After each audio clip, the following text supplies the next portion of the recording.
Lala, diam, diam, diam. Nah, kenapa dalam Islam maling itu hukumannya dipotong tangan?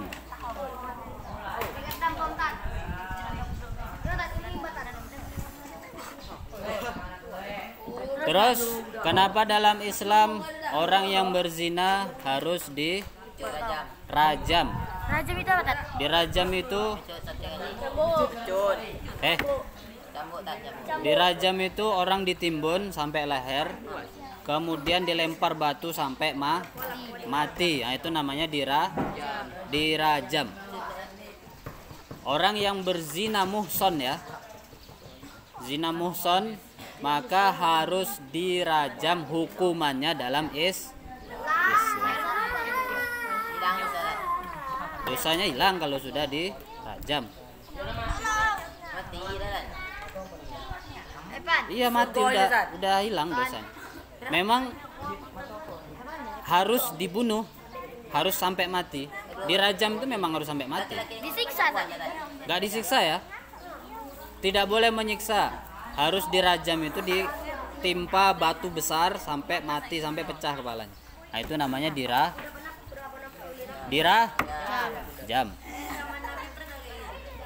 Pernah? Sampai mana, Tat? Ditimbun sini, Tat? Timbunnya dia dibaringkan apa ditegakkan, Tat? Serah.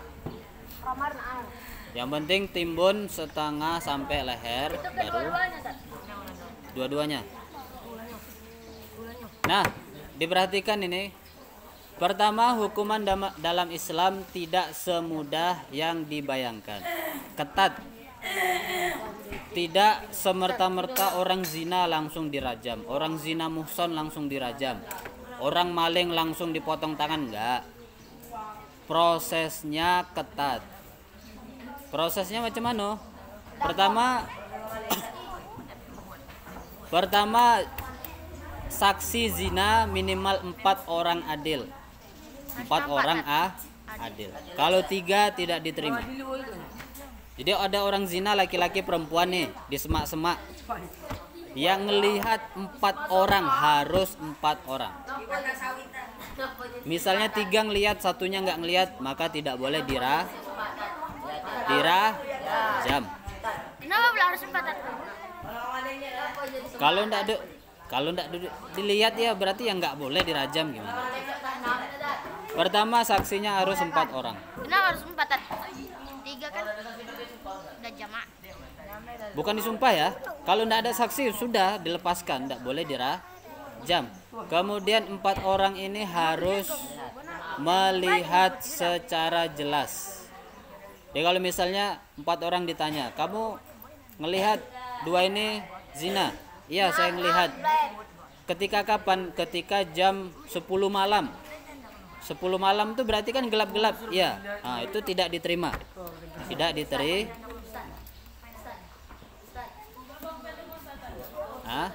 Maling, Tat, harus berapa hari nampak, Tat? Tidak diterima karena apa? Karena malam orang lihat tuh kadang jelas, kadang enggak, remang-remang. Kecuali di bawah lampu. Ustadz kalau lagi nerangin dengar, yang ustadz aja berisik, pusing ustadz dengerin. Orang kalau nerangin itu dengar bagus-bagus. Ini ilmu. Orang kalau nggak menghargai ilmu nggak akan jadi ahli ilmu. Woi Nopal,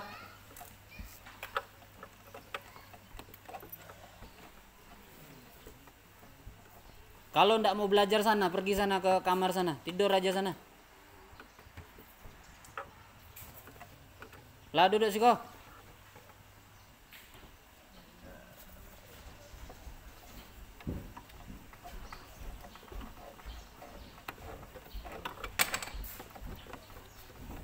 Empat orang harus lihat secara jelas. Memang dia lihat orang itu berzina, betul-betul berzina. Memang masuk kemaluan itu ke ya. Kalau cuman saya lihat mereka masuk ke semak-semak, terus apa yang kamu lihat? Ya masuk ke semak-semak aja, ya itu tidak diterima, persaksiannya tidak diterima, maka tidak boleh dirajam. Nah ini kalau syaratnya kayak gini, insya Allah nggak akan ada orang dirajam, kecuali memang benar-benar jelas dia ngelakuinnya di pinggir jalan. Nah itu kalau yang kayak gitu ya jelas langsung dirajam, karena itu sudah penyakit. Kecuali ada orang yang ngelakuin begitu di tempat umum.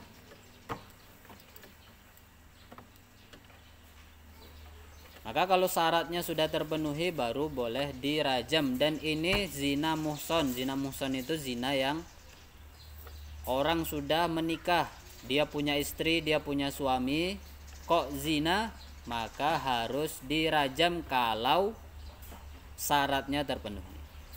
Kalau dia masih perjaka, belum, ataupun duda, nggak punya istri, nggak punya suami, maka dicambuk 100 kali.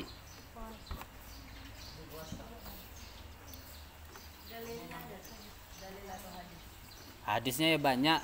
Dulu zaman Nabi kalau orang zina dicambuk 100 kali kalau belum nikah, kalau nggak punya istri, nggak punya suami. Keluar dari desa maksudnya? Ya, nggak diusir ya, diasingkan selama setahun. Diasingkan itu boleh dipenjara, boleh dikurung, boleh disekap dalam rumah, kos-kosan. Sekarang masih berlaku tak namanya? Sekarang ya Enggak. kalau sekarang tuh di penjara di Indonesia tuh nggak ada hukum rajam. Kalau di Arab Di Aceh ada, di Arab ada. Tapi jarang ya orang dirajam tuh jarang. yang maling itu tak kesaksian. Bahkan orang yang mengaku zina sekalipun, kalau dia tobat itu ndak harus dirajam, tidak boleh dirajam. Dulu ini hadis sahih dalam Sahih Bukhari, diceritakan Nabi kedatangan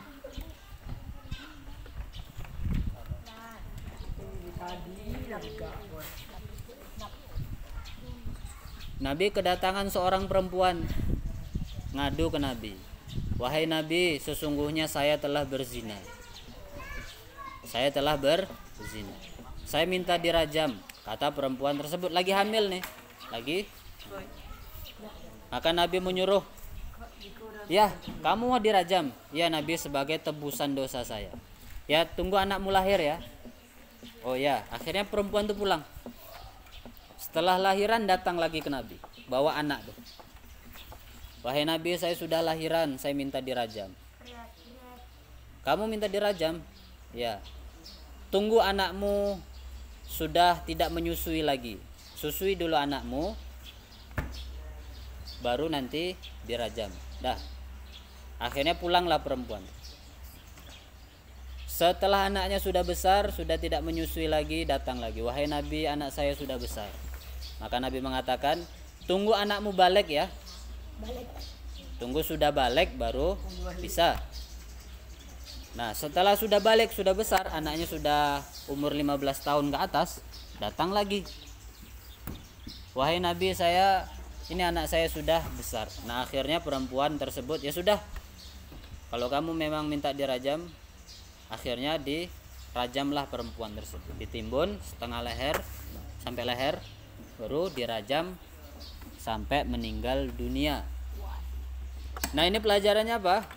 Hukumnya apa? Hukumnya di sini, andaikan perempuan tersebut tidak kembali kepada Nabi, maka dia tidak akan dirajam. Ini memang keinginan perempuan tersebut untuk menebus dosa dia. Kalau dia nggak dirajam tak hilang dosanya tak? Kalau dia nggak kembali tidak apa-apa, yang penting udah taubat, maka Allah akan terima taubatnya. Pertama ini dirajam. Terus yang kedua, satu dulu ya, ini panjang nih. Jawabannya sama. Kenapa orang itu harus dirajam? Yang sudah punya istri, sudah punya suami, kok dia zina, harus dirajam. Ya karena ada hakun nas di dalamnya. Hakun nas, tahu hakun nas? Hak manusia di dalam perzinahan tersebut. Kemarin ada berita laki-laki itu, ini ada orang nih, dia jualan semangka, lagi jualan disiram air keras, tahu air keras? Air aki itu kalau kena kulit itu melepuh itu. Melepuh tahu? Jadi ada orang tiba-tiba nyiram laki-laki itu pakai air keras, langsung dibacok di tempat. Crok, mati. Laki-laki itu tak? Laki-laki itu apa yang nyiram itu yang tidak jelek nyiram ada itu. Dengar baik-baik, dia nyiram air keras, langsung dibacoknya, langsung setelah disiram dibacok lagi. Perihnya gimana itu? Sampai mati. Ditangkap polisi pelakunya ini. Ditangkap, ternyata gara-gara apa? Orang ini selingkuh dengan istrinya. Orang ini selingkuh dengan istri. Lebih kejam daripada rajam nggak itu? Oh, lebih sadis daripada rajam. Jadi kalau orang berzina dirajam itu sangat-sangat masuk akal, sangat-sangat adil. Kalau kita memposisikan sebagai orang yang dirajam, oh itu kejam. Coba kalau kita sebagai suaminya perempuan tuh, sakit hati nggak? Sakit hati nggak? Kalau cuma di penjara aja, ikhlas nggak? Enggak. Kalau dirajam, ikhlas nggak? Ikhlas. Biar dirajam aja itu orang. Pak, istrimu dianu orang gimana coba? Marah nggak itu? Marah. Makanya harus ada hukum rajam. Walaupun nggak ada hukum rajam, dibunuh juga itu. Pelakunya itu juga dibunuh. Jadi masuk akal nggak hukuman rajam tuh? Masuk akal. Orang tuh sakit hati, saking sakit hatinya bisa membunuh orang. Makanya kenapa dalam Islam harus dirajam. Ada nih anak perempuan dizinai sama 4 orang. Dizinai, diperkosa sama 4 Gimana perasaan ayahnya perempuan nih? Sakit hati nggak? Hukumannya cuman penjara 10 tahun. 10 tahun. Adil nggak itu? Adilnya diapakan? Dirajam. Pelakunya dirajam kayak gitu tuh. Yang perempuannya juga? Ya enggak, kalau korban ya enggak. Bedakan ya. Kalau pelakunya itu sudah nikah, nah itu dirajam. Kalau pelakunya belum nikah ya dicambuk 100 kali. Dan cambuknya itu cambuk yang besar ya, memang perih di kulit. Sekali cambuk. Ya enggak boleh pakai baju. Telanjang pula. Nah, itu kira-kira hukuman Islam, hukum Islam tuh adil apa enggak? Bagus enggak? Bagus. Nah, orang-orang di luar sana mereka mengatakan apa dalam Islam kok harus ada potong tangan, harus ada rajam, harus ada bunuh-membunuh, harus ada kisos. Orang yang membunuh maka harus dibunuh balik. Nah, itu namanya kisos. Kenapa harus dicambuk? Yaitu karena coba kalau bapaknya perempuan tuh sakit hatinya kayak mana, Masya Allah. Makanya harus dicambuk minimal kalau dia belum nih.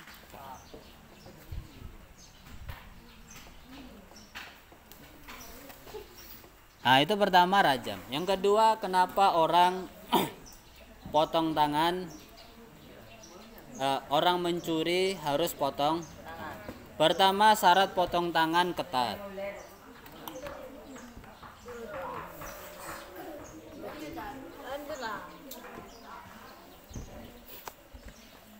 Orang mencuri tidak semerta-merta langsung dipotong harus ada saksi minimal 2 yang adil dan memang benar-benar soheh dan ngelihat.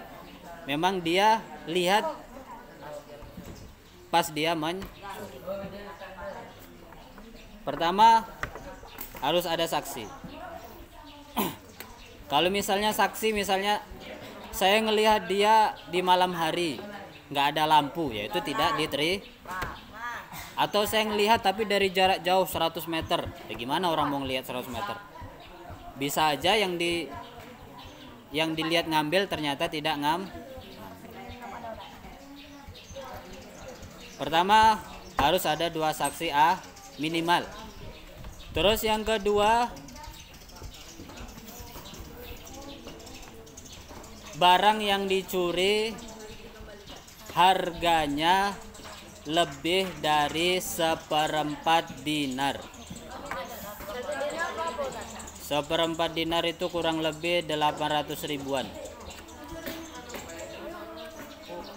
Kalau orang nyolong sendal, ya nggak boleh dipotong tangannya.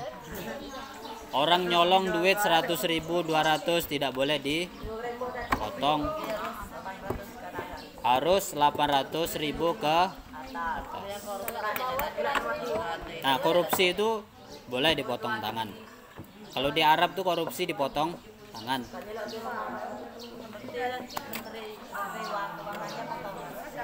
Ya kalau ketahuan mencuri ya harusnya, kalau dalam Islam ya dipotong. Terus yang terakhir syaratnya boh,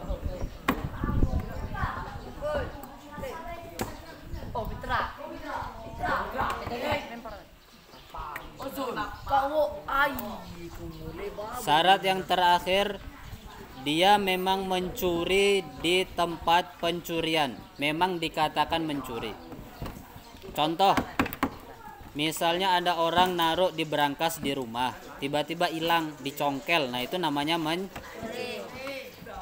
tidak dianggap mencuri ketika orang itu, misalnya nih, Ustadz naruh HP ketinggalan di meja, terus ada yang nyuri, ada yang ngambil, nah, itu namanya bukan mencuri, tidak dihukumi mencuri.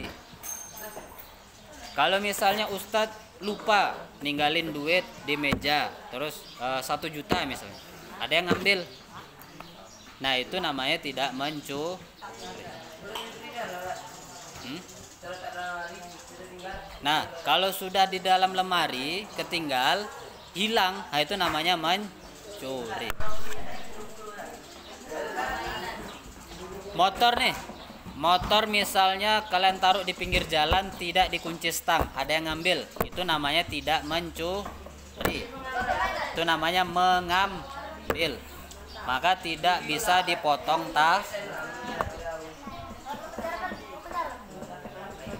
maka hukumannya lebih rendah daripada mencuri. Ya itu salah, tapi tidak dikategorikan mencuri yang boleh potong Nah yang dikatakan mencuri itu gimana? Sudah mobil itu ditaruh di garasi, dikunci, pintunya digembok, nah itu namanya mencuri. Dicongkelnya pintu itu, diambil kunci mobil, dibawa pergi, nah itu namanya mencuri. Kalau misalnya ada orang pinjam mobil ya, terus nggak dikembalikan, itu namanya bukan mencuri. Namanya apa? Mengambil. Ya itu salah juga, dihukum juga. Tapi tidak boleh dipotong Nah, Honda ditaruh depan rumah, tidak dikunci, kuncinya ketinggalan di situ. Nah, itu namanya tidak mencuri. Nah, itu kesalahan yang punya motor, kelalaian sendiri. Nah, kalau ngambil sen sama, ngambil sen, misalnya ada di depan kamar tuh, ada sen 100 ribu diambilnya. Saya dapat kok, nah itu namanya dapat. Nggak boleh mencuri nggak. Nah, ngambil sen mak sama di tempat penyimpanan atau tidak? Nah, kalau tempat penyimpanan namanya mencuri. Kalau emakmu naruhnya sembarangan di atas TV, nah itu namanya bukan mencuri, tapi mengambil.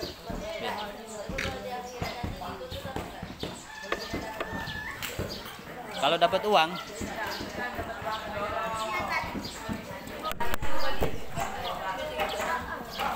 dapat uang, ada aturannya.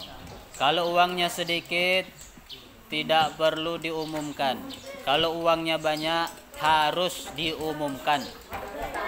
Wajib selama setahun. Nah, banyak sedikit tergantung daerah masing-masing.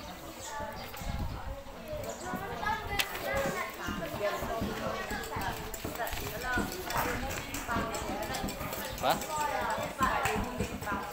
Ya. Kalau tidak ada yang datang, boleh dimiliki kalau sudah selama setahun. Kalau dapat 2.000, tidak perlu diumumin. Tidak perlu.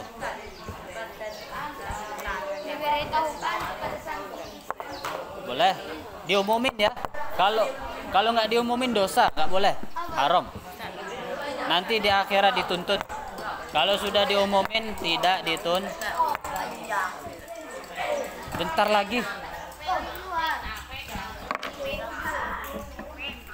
Oh,